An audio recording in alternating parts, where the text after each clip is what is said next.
Hello बच्चों, आपका स्वागत है मेरे इस यूट्यूब चैनल मिथुन क्लासेस में।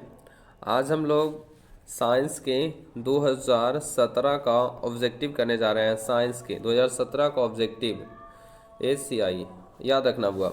साइंस के 2017 का ऑब्जेक्टिव करने जा रहे हैं।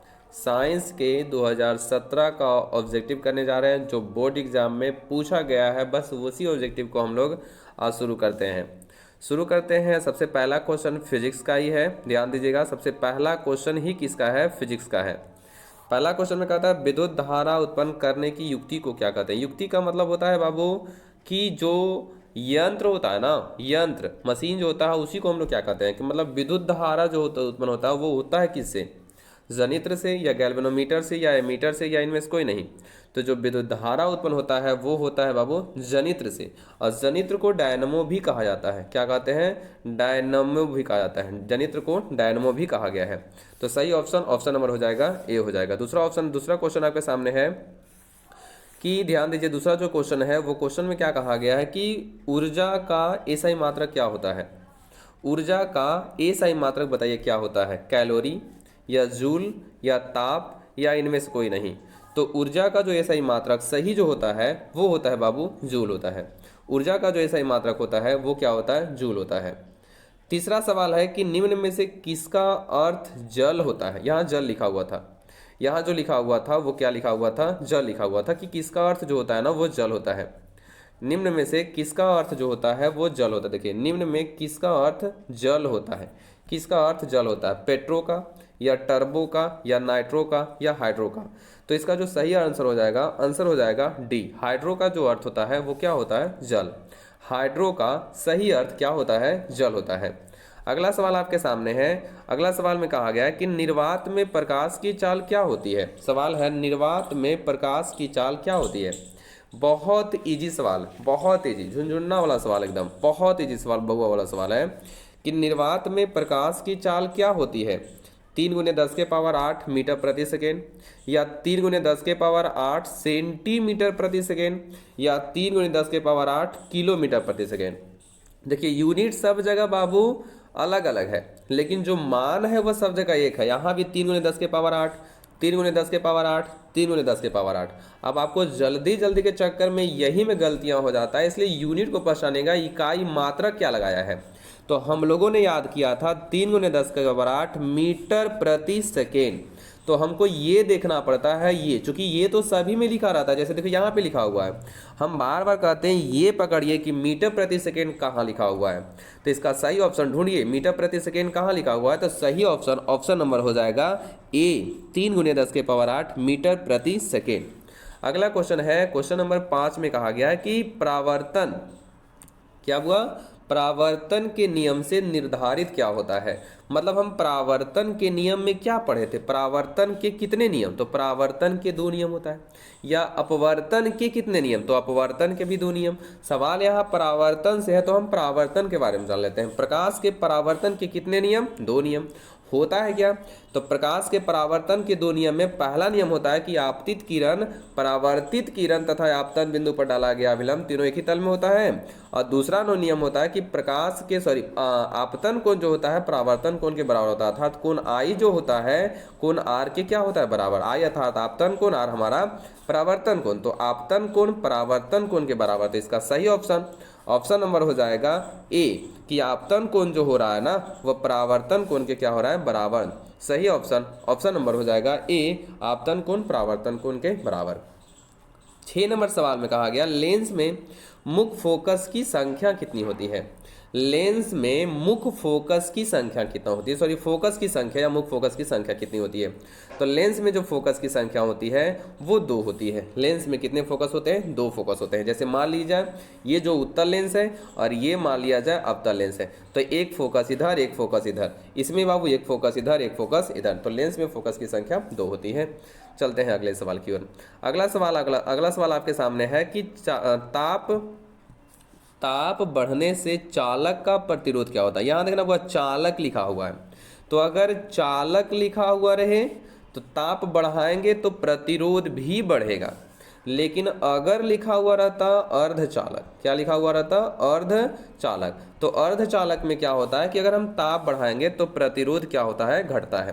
तो ये दोनों सवाल काफ़ी महत्वपूर्ण है कि चालक में अगर हम ताप बढ़ाते हैं तो प्रतिरोध बढ़ेगा, और चालक अर्धचालक में अगर हम ताप बढ़ाते हैं तो प्रतिरोध क्या होता है, घटता है। ये दोनों सवाल काफ़ी महत्वपूर्ण है। पर यहाँ जो हमारा सवाल था वो था कि ताप बढ़ाने से ताप बढ़ाने से चालक का प्रतिरोध क्या होगा, तो वो भी बाबू बढ़ता है। तो ऑप्शन नंबर हो जाएगा ए होगा। ये हमारा फिजिक्स का 7 सवाल पूछा गया था, 7 सवाल 2017 का फर्स्ट सिटिंग में। अब आते हैं देखते हैं बाबू केमिस्ट्री का सवाल कितना पूछा गया है और कैसा कैसा सवाल पूछा गया है। पहला सवाल शुरू करते हैं। साग सब्जियों का विघटित होकर कंपोस्ट बनना किस प्रकार की अभिक्रिया है।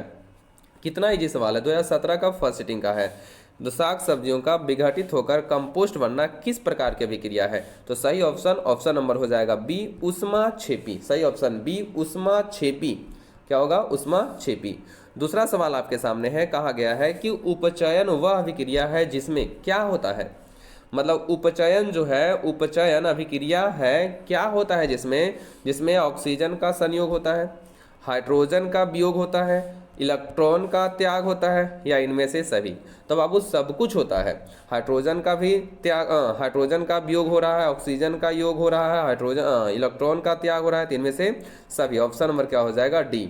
ऑक्सीजन का योग भी, हाइड्रोजन का वियोग भी, इलेक्ट्रॉन का त्याग भी, तो सही ऑप्शन नंबर डी हो जाएगा, इनमें से सभी। उपचयन में ये तीनों के तीनों काम होते हैं। अगले सवाल को चलते हैं। अगला सवाल आपके सामने है कि विद्युत अपघटन में क्या कहा गया कि विद्युत अपघटन में इलेक्ट्रॉन मुक्त होते हैं, मतलब विद्युत अपघटन की क्रिया में इलेक्ट्रॉन कहाँ मुक्त होते हैं, एनोड पर मुक्त होते हैं, या कैथोड पर मुक्त होते हैं, या दोनों पर मुक्त होते हैं। बताइए बाबू क्या इसका सही ऑप्शन, तो इसका सही ऑप्शन नंबर हो जाएगा ए, एनोड पर मुक्त होते हैं। विद्युत अपघटन में इलेक्ट्रॉन जो होते हैं वह एनोड पर मुक्त होते हैं, ऑप्शन नंबर ए। अगला सवाल आपके सामने कहा गया है कि सक्रियता श्रेणी में ढूंढिए कि सक्रियता श्रेणी में सबसे अधिक अभिक्रियाशील धातु क्या है, तो ऑप्शन नंबर में ढूंढे बाबू। ऐसा तो सबसे अधिक अभिक्रियाशील होता है, ध्यान देना, पोटेशियम, और सबसे कम होता है प्लेटिनम। लेकिन आपके जो ऑप्शन है उस ऑप्शन में ढूंढ कर ये बताइए कि सबसे जो कम अभिक्रियाशील धातु है वो है कौन।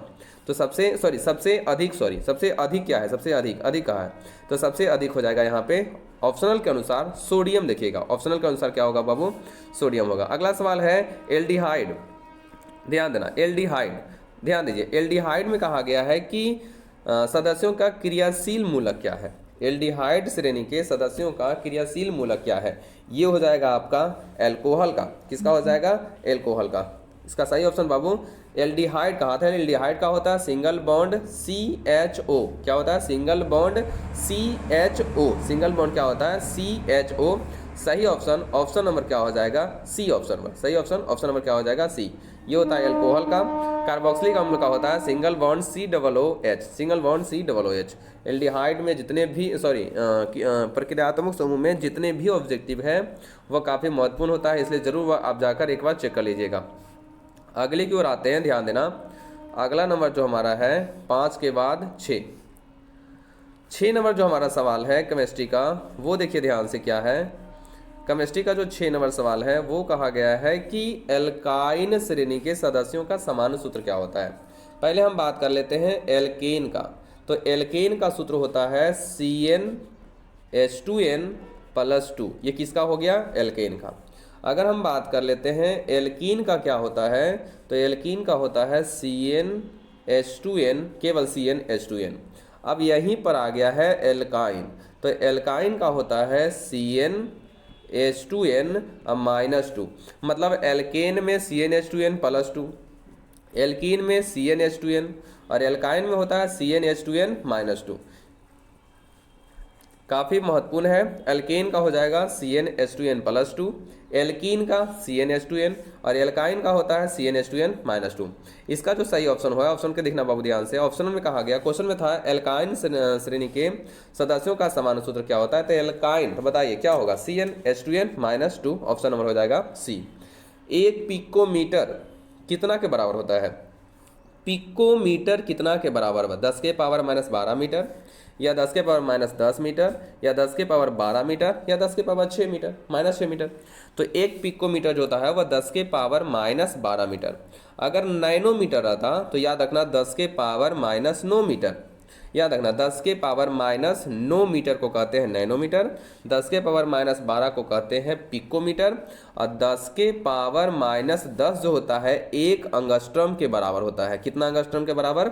1 एंगस्ट्रॉम के बराबर होता है 10 के पावर माइनस 10 मीटर। याद रखना 10 के पावर माइनस 10 मीटर को कहते हैं 1 एंगस्ट्रॉम के बराबर होता है। अगला सवाल है, ये हमारा केमिस्ट्री का था। अब आते हैं बाबू बायोलॉजी का सवाल। बायोलॉजी के सवाल में कहता है कि निम्नलिखित में नर युग्मक कौन है? मतलब 4 ऑप्शन आपके सामने है, शुक्राणु, अंडाणु, योनि और फैलोपियन नलिका।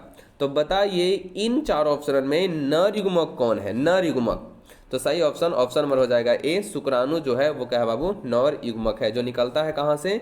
ब्रीसन से। कहाँ जाकर बनता है? ब्रीसन। अंडाणु कहाँ से बाबू? अंडाशय से। अंडाणु कहाँ से? अंडाशय से। काफी महत्वपूर्ण ऑब्जेक्टिव विषय हो जा रहा है। अगला सवाल, जिब्रेलिन क्या है? जिब्रेलिन, इसके पहले वाले वीडियो में हमने बताया था कि जिब्रेलिन जो एक प्रकार का है वो क्या है? हार्मोन है। लेकिन हार्मोन में भी कौन हार्मोन? तो हार्मोन में पादप हार्मोन है। और पादप हार्मोन की संख्या हमने बात किया था कितना? 5। पादप हार्मोन की संख्या हमने बात किया था 5, जिनमें से पादप हार्मोन की संख्या जो 5 होती है वो पहला में होता है ऑक्सीन। पहला में क्या होता है? ऑक्सीन होता है। अगर हम बात कर लेते हैं दूसरा, तो दूसरा में होता है जिब्रेलिन। क्या होता है? दूसरा में जिब्रेलिन होता है। तीसरी की बात किया जाए तो तीसरा जो होता है वो होता है साइटोकाइनिन। तीसरा क्या होता है? साइटोकाइनिन होता है। चौथा की बात किया जाए तो चौथा होता है एब्सिसिक एसिड। क्या होता है? Abscisic acid. और पांचवा जो होता है उसको हम लोग कहते हैं एथिलीन कहते हैं। क्या कहते हैं? एथिलीन कहते हैं। तो पादप हार्मोन की संख्या 5 प्रकार की होती है। ऑक्सीन होता है, दूसरा जिब्रेलिन होता है, तीसरा साइटोकाइनिन, चौथा एब्सिसिक एसिड और पांचवा एथिलीन होता है। ऑक्सीन और जिब्रेलिन को कहा गया बढ़ाने वाला हार्मोन। साइटोकाइनिन को कहा गया बाबू याद रखना पत्तियों को ना मुरझाए, काफ़ी समय तक हरा भरा रखे, पत्तियों को गिरने ना दे। एब्सिसिक एसिड पत्तियों को मुरझाने वाला कहा गया, वृद्धि रोधक हार्मोन भी इसी को कहते हैं एब्सिसिक एसिड को। जबकि एथिलीन की बात किया जाए तो एथिलीन को कहा गया फल पकाने वाला हार्मोन। तो ये 5 प्रकार का हार्मोन होता है, पौधों में पाया जाता है। आपको रट जाना चाहिए, बहुत महत्वपूर्ण है। एक सवाल अक्सर पूछा ही जाता है। जैसे एक सवाल पूछा है यहाँ पे कि बताइए जिब्रेलिन क्या है? तो जिब्रेलिन एक प्रकार का क्या है? पादप हार्मोन है। अगला सवाल क्या आते हैं? पौधों में फ्लोएम। पौधों में फ्लोएम किसके लिए उत्तरदायी होता है? फ्लोएम बात करता है तो फ्लोएम किसके लिए उत्तरदायी होता है? जल संवहन के लिए, या भोजन संवहन के लिए, या अमीनो अम्ल संवहन के लिए, या ऑक्सीजन के वहन के लिए। तो पौधों में जो फ्लोएम होता है वो किसके लिए? तो याद रखना भोजन संवहन के लिए फ्लोएम उत्तरदायी होता है। इसी पौधों में 2 प्रकार के संवहन उत्तक पाए जाते हैं, जिनमें से एक का नाम फ्लोएम हो गया और दूसरा जो होता है वो जाइलम होता है। दूसरा क्या होता है? जाइलम। तो जाइलम जो होता है वो जल का परिवहन करता है, जबकि फ्लोएम जो होता है वो खाद्य पदार्थ अर्थात भोजन का परिवहन करता है। अगला सवाल की ओर चलते हैं। अगला सवाल में कहा गया पत्तियों का मुरझाना किस हार्मोन के कारण से होता है? पत्तियों का मुरझाना किस हार्मोन की मदद से होता है? अभी हमने बात किया था पादप हार्मोन 5 प्रकार के। उन पादप हार्मोन पांचों में एक हार्मोन ऐसा था, उसको पहचानिए क्या था बाबू? ऑक्सीन होगा, या जिब्रेलिन होगा, या साइटोकाइनिन होगा, या एब्सिसिक एसिड होगा। तो पत्तियों को जो मुरझाने वाला हार्मोन होता है उसको ढूंढिए क्या होगा इसका सही ऑप्शन नंबर हो जाएगा D, abscisic acid. Option number क्या होगा? D, abscisic acid. इसी एब्सिसिक एसिड को कहते हैं पत्तियों को मुरझाने वाला कहते हैं। जबकि अगर हम बात करते हैं ऑक्सीन का काम है पौधे की लंबाई को बढ़ाना, जिब्रेलिन का भी वही काम है पौधे की लंबाई को बढ़ाना और साथ ही साथ बड़े आकार के फल एवं फूल के निर्माण में मदद करना। जबकि साइटोकाइनिन का काम है पत्तियों को हरा भरा बनाए रखना और पत्तियों को क्लोरोफिल की मात्रा बरकरार रखना ताकि पत्तियां गिरे नहीं। और चौथा है एब्सिसिक एसिड का काम होता है पेड़ पौधों को बर्बाद कर देना अर्थात उनके पत्तियों को गला देना, मुरझा देना, इसका काम है एब्सिसिक एसिड का। जबकि एक 5वां जो हार्मोन होता है उसको हम लोग कहते हैं एथिलीन, और एथिलीन का काम होता है कि फलों को पकाने में क्या करना? सहायता करना। अगला क्वेश्चन है, सवाल अगला जो आपके सामने है, इस सवाल को ध्यान दीजिए।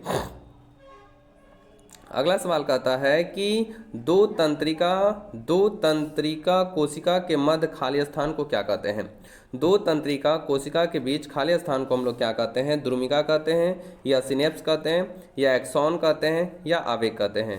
तो दो तंत्रिका कोशिका का दूसरा नाम होता है न्यूरॉन। तंत्रिका कोशिका का दूसरा नाम होता है न्यूरॉन, और दो न्यूरॉनों के बीच जो खाली स्थान होता है उसको हम लोग सिनेप्स कहते हैं। क्या कहते हैं?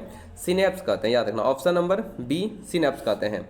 अगला सवाल की ओर चलते हैं। कहा गया है अलैंगिक जनन की क्रिया, अलैंगिक जनन मुकुलन द्वारा किसमें होती है?